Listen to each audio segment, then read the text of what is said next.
Hi folks, thanks for joining me, thanks for listening, thanks for watching.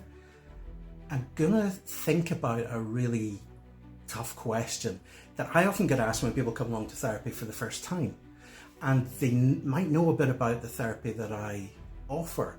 And it's basically meaning-based therapy, so it's helping us to find meaning in situations and circumstances that we find ourselves in. But also to think about how we move beyond that, how we transcend those issues, how we use our life experience to help us move forward. So it's a very positive process, but it's tough as well because we're asking ourselves some really tough questions. And I think any form of therapy that's successful, we have to be constantly challenging ourselves.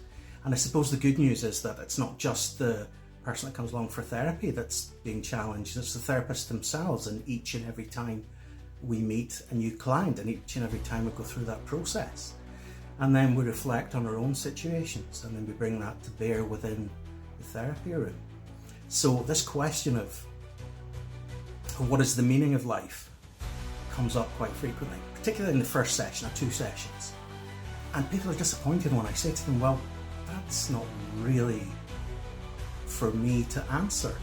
And most people come to therapy with a viewpoint. So I've seen people who have been Christians, Muslims, Jews, Baha'i, lots of different people, pagans, Hindus, right across the board, and atheists too, and agnostics and everything else that fits into that. So it's not about imparting on someone a sense of this is what the meaning of life is, because that's up to the individual to work through and to come to an understanding of that. Now, my role is to help them to do that, so to facilitate that, but not in any way imposing my own view on anyone else.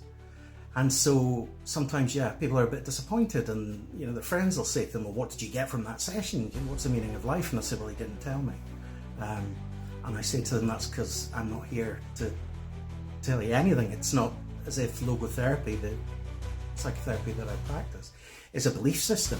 It works with all beliefs and none, and it's very much centered on that person and what they find meaning in their life at that moment in time.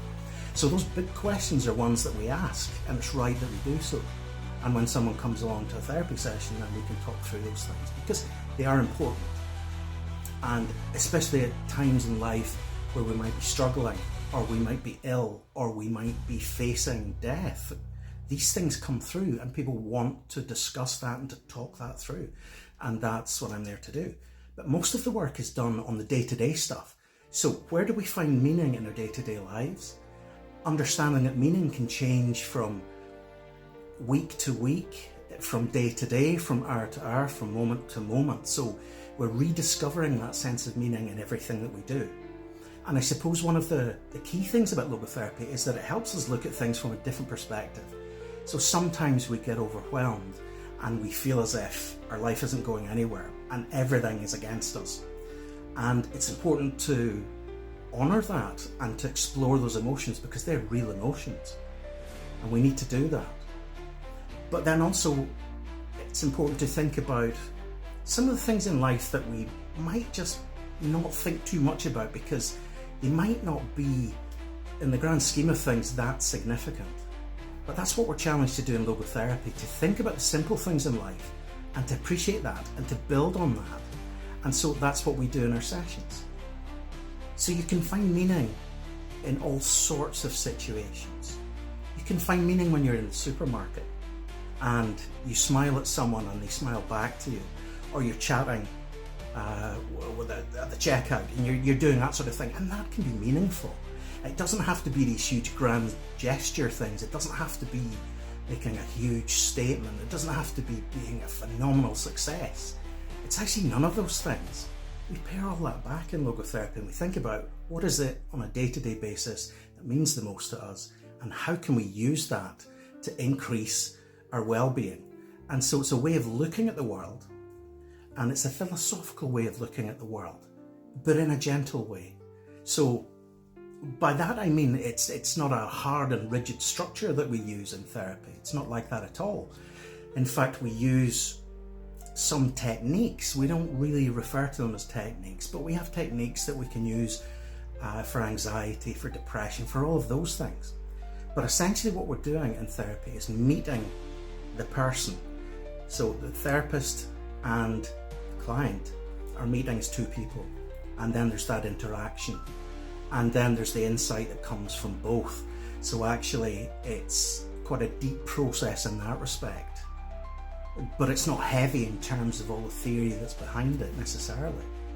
So that's what it's all about. So the meaning of life, ask those questions and think about those things because they're important.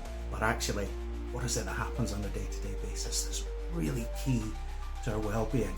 And if we're in a really tough situation, what do we do? And if we can't change that situation, what do we do? Do we change the way that we look at it? Do we learn from painful experiences? And do we use that going forward? So there's all of those questions that can come up in therapy, and that's the beauty of it. You never know where it's going to go. So your first session might be very different to your second to your third, and one person's experience might be different to another person's experience. And I think that's the beauty of it. It evolves with the individual. So I'm on holiday now, so that's what I'm thinking about when I'm winding down.